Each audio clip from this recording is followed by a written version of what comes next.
ശ്രീറാം, ശാസ്ത്രീയ സംഗീതം അഭ്യസിച്ചിട്ടില്ല. ആ ശാസ്ത്രീയ സംഗീതം അഭ്യസിക്കാത്തവർക്ക് കല്യാണി രാഗത്തിലൊക്കെ പാട്ട് പാടുക എളുപ്പമുള്ള കാര്യമല്ല. പക്ഷേ സ്വരങ്ങൾ എഴുതിയോ അങ്ങനെ കാണാപാഠം പഠിച്ചിട്ടോ അല്ല ജാനകിയമ്മ ഓരോ വരികളും ഓരോ ഭാവങ്ങളും ആ സ്വരത്തിലെ ഓരോ ചെറിയ മാറ്റങ്ങൾ പോലും നമ്മുടെ മുന്നിലേക്ക് എത്തിച്ചത്. അപ്പം എത്രത്തോളം അസാധാരണമായ കഴിവുണ്ടായിരുന്നു അവർക്കെന്ന് ആലോചിക്കുമ്പോൾ. അത് തീർച്ചയായിട്ടും അത്രമാത്രമാണ് ദൈവം അനുഗ്രഹിച്ച സംഗീതജ്ഞാനം അമ്മയ്ക്ക് നൽകിയിട്ടുള്ളത്. അല്ലെങ്കിൽ ഒരിക്കലും ഇത്തരത്തിൽ ഒരു പാട്ടും പാടാൻ സാധാരണക്കാർക്ക് പറ്റില്ല. സാധാരണ ഗായകർക്കൊന്നും തൊടാൻ പറ്റാത്ത രീതിയിലാണ് അത് 100% പെർഫെക്ഷനോട് കൂടിയാണ്. ഈവൻ ആദ്യത്തെ ഈ പാട്ട് പറഞ്ഞാൽ ശിങ്കാരവേലനെ തന്നെ ഇന്നും ഒന്ന് നോക്കൂ, പുതിയ തലമുറയിലെ കുട്ടികളും അത് പഠിച്ച് പാടാൻ, അല്ലെങ്കിൽ ഏറ്റവും മെയിനായിട്ടുള്ള കോമ്പറ്റീഷനുകൾക്ക് പോലും പഠിച്ച് പാടാൻ ആ പാട്ട് തിരഞ്ഞെടുക്കുന്നു. അത് ഒരുപാട് കഷ്ടപ്പെട്ട് ഓരോ വരിയും കേട്ടാലേ നമുക്കത് റീപ്രൊഡ്യൂസ് ചെയ്യാൻ പറ്റുള്ളൂ. അപ്പോൾ അന്ന് അവരെങ്ങനെ പാടി എന്ന് ആലോചിച്ചാൽ അതിശയം തന്നെയാണ്. അതാണ് ജാനകിയമ്മ എന്ന് നമ്മൾ പറയേണ്ടി വരും. ഒരു തരത്തിലും നമുക്ക് അതിനകത്ത് അത് സംഗതികൾ പാടി വച്ചിരിക്കുന്നത് അതുപോലെ പാടാൻ നമ്മൾ പല വട്ടി പാടി നോക്കിയാലേ ഏകദേശം അതിനടുത്തെങ്കിലും എത്തുകയുള്ളൂ. അപ്പോൾ ഓരോ വരിയും അതിൻ്റെ അക്ഷരവും അല്ലെങ്കിൽ അതിൻ്റെ വാക്കുകൾക്കും ആ പ്രാധാന്യം നൽകി ആ ഇമോഷൻ എന്താണ് വേണ്ടതെന്നുള്ളത് അവിടെ നൽകിയാണ് അമ്മ ഈ പാട്ട് മുഴുവൻ പാടുന്നത്. എപ്പോഴാണ് പാടുന്നത് എന്നുകൂടെ ഓർക്കണം. ഇപ്പോൾ ഈ നൂതന സാങ്കേതിക വിദ്യ ഒന്നുമില്ലാത്ത സമയത്ത് ഈ ഓർക്കസ്ട്രയും അല്ലെങ്കിൽ പാട്ടുകാരനും ഒരുമിച്ച് നിന്ന് ഒറ്റയടിക്ക് പാടുന്നതാണിത്. അങ്ങനെ പാടിയ പാട്ടുകളാണ് കൂടുതലും. ആലോചിച്ച് നോക്കൂ.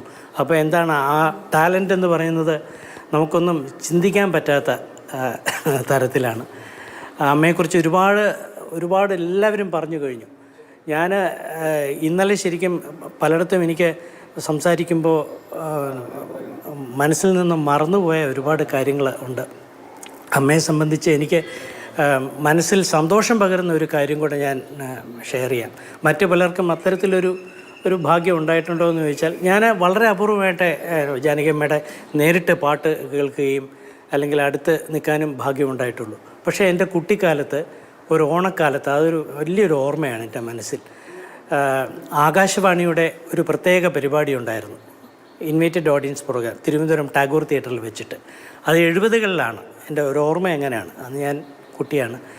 70കളിൽ ഈ പ്രോഗ്രാമിൽ പങ്കെടുക്കാൻ അന്ന് ഗാനമേളയുണ്ട്. ദാസാറ്, ജാനകിയമ്മ അതുപോലുള്ളവരാണ് പാടുന്നത്.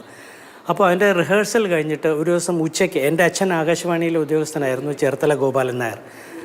ഒരു ദിവസം ഉച്ചയ്ക്ക് വീട്ടിൽ ജാനകിയമ്മ, തിക്കൃഷി സാറിൻ്റെ മകൾ, അതുപോലെ വേറെ 2-3 പേര്, എനിക്ക് മനസ്സിൽ ഓർമ്മയില്ല, ഒരു 5-6 പേര് ഒരുമിച്ച് വരികയാണ് ഊണ് കഴിക്കാനായിട്ട്.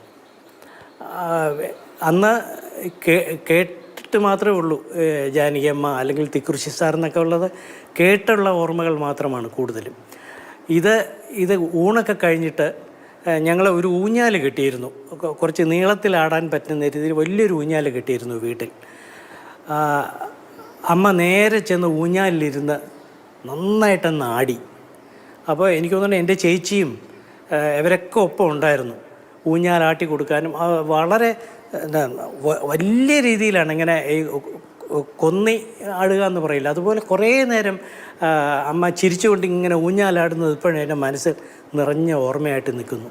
അത് കഴിഞ്ഞിട്ട് വൈകുന്നേരം ടാഗോർ തിയേറ്ററിൽ പാടാൻ വരുമ്പോൾ ഒരു പാട്ടാണ് എൻ്റെ മനസ്സിൽ ഇപ്പോഴും നിറഞ്ഞു നിൽക്കുന്നത്, അമ്മ പാടിയത്.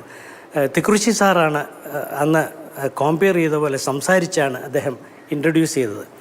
അപ്പോൾ കണ്ണും നോക്കി നിന്നാൽ കരളിൻ ദാഹം തീരുമോ, എനിക്കറിയില്ല എന്നൊക്കെ പറഞ്ഞ് അദ്ദേഹം സംസാരിച്ചിട്ടാണ് ജാനകിയമ്മ വന്ന് ഈ പാട്ട് പാടുന്നത്. കണ്ണും അല്ല ആ പാട്ട്. അപ്പോൾ അതൊക്കെയാണ് എൻ്റെ മനസ്സിൽ നിറഞ്ഞ ഓർമ്മകൾ. അമ്മയെക്കുറിച്ച് പറയാൻ തുടങ്ങിയാൽ ഇപ്പോൾ ഒരുപാട് പേര് ബുദ്ധിമുട്ടില്ലെങ്കിൽ ആ പാട്ട് 2 വരി. ആ പാട്ട് മനസ്സിൽ പെട്ടെന്ന് എൻ്റെ മനസ്സിൽ സത്യം പറഞ്ഞാൽ ഒരു പാട്ട് പോലും ഞാനിപ്പോൾ ഈ പലപ്പോഴും ചാനലുകളിലും അല്ലെങ്കിൽ അല്ലാതെ തന്നെ ഒരു പാട്ടൊന്ന് എനിക്ക് അമ്മയുടെ പാട്ട് കേൾക്കാൻ പറ്റാത്തൊരവസ്ഥയിലാണ് ഞാൻ ഇരിക്കുന്നത്. എന്തോ എനിക്ക് ഒരു പാട്ടും കേൾക്കാൻ പറ്റുന്നില്ല.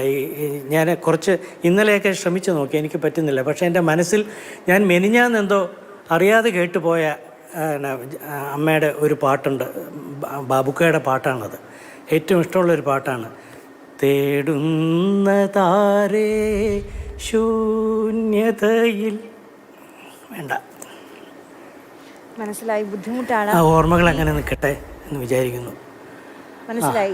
ഞാൻ അതുകൊണ്ട് ഞാൻ ആദ്യം തന്നെ ഒരു ജാമ്യം എടുത്തുകൊണ്ട് അതുകൊണ്ടാണ് പാടാൻ പറ്റുമെങ്കിൽ എന്ന് പറഞ്ഞ് ചോദിച്ചത്. വളരെയധികം നന്ദി ശ്രീമതി. അല്ല, സാരമില്ല. ശ്രീറാം നമുക്കൊപ്പം ചേർന്നതിന്, ആ ഓർമ്മകൾ പങ്കുവച്ചതിന്. ഓർമ്മകളാണ് ഏറ്റവും മൂല്യമുള്ളത്. അത് നമ്മുടെ മനസ്സിൽ ആ ഓർമ്മകൾ കണ്ണടച്ച് ഇരിക്കുമ്പോൾ ആ ഓർമ്മകൾ നമ്മുടെ മനസ്സിലേക്ക് ഓടി വരും. ആ ഓർമ്മകളിലാണ് ഇനി മുന്നോട്ട് പോകേണ്ടത്. വളരെയധികം നന്ദി രണ്ടു പേർക്കും.